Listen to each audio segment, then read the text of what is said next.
Oh, hey Jason. Hey, what's up? Nothing much, just surfing the net. Oh, Jason, by the way, have you heard of the refugee crisis in Europe? Well, I have heard about it. Well, you know, I just really want to, help those Syrian refugees, but I do not know any ways to help. So, you want to find out?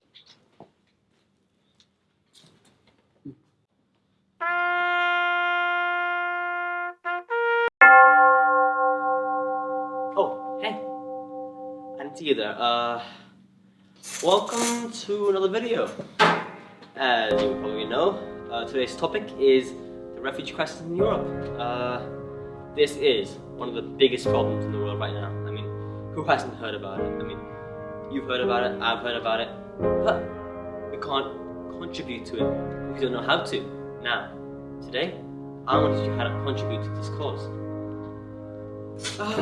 Yearly, hundreds and thousands of people lose their lives to this problem. Now onto the video. The roots of this crisis date back to the end of World War II, which eventually led to the Cold War. The Soviet invasion of Afghanistan left the Afghanistan government in shambles. Lack of order and discipline led to the formation of many terrorist groups in that region. Over the years, this has created a lot of tensions in that area, which caused many families to migrate to overseas in search of a better life. One of the newest groups is called Islamic State, of Iraq and Syria, or also known as Daesh. This group is one of the largest reasons in the increased deaths of refugees. This group came to life after the US invasion of Iraq in 2003. It shattered. Al-Qaeda wanted to take advantage of this and decided to create a branch off in Iraq. This group would soon become IS. Now, to talk about the most important topic of this video. How can you help?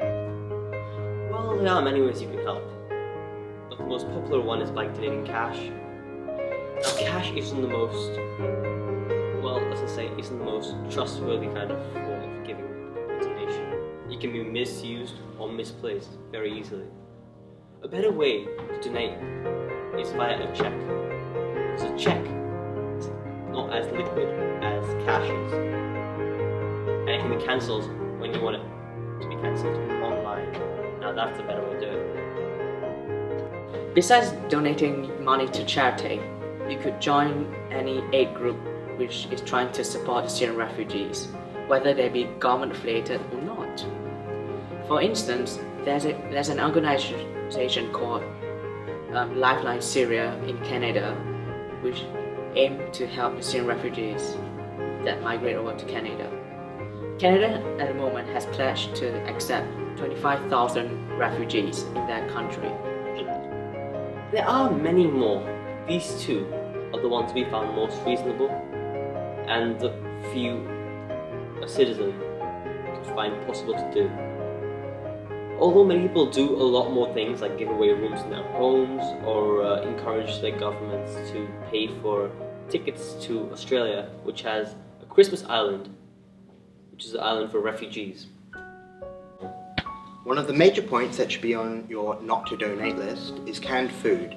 This is because canned food might seem like a very healthy and feasible option, but in reality it isn't. The majority of canned food donated will expire or is expired. This is because when people see old cans laying around in their homes, they don't want to waste it, and I'm sure you don't. But at the same time, they aren't able to be consumed because, well, they've expired. So the refugees that are out in the cold can't have it, and it's unhealthy.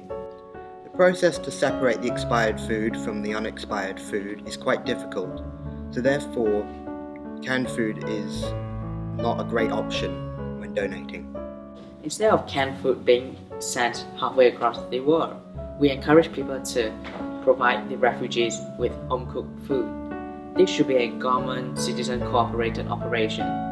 Countries such as Hungary, Germany, Austria, and other European countries should take up this responsibility to achieve their objective because they are the closest to all the refugees camp. Well, what you're probably wondering at this point is why? Why help them? Well, For the sake of humanity. This world is a place without clarity on what might happen tomorrow. And we need to save it before it becomes a place of insanity.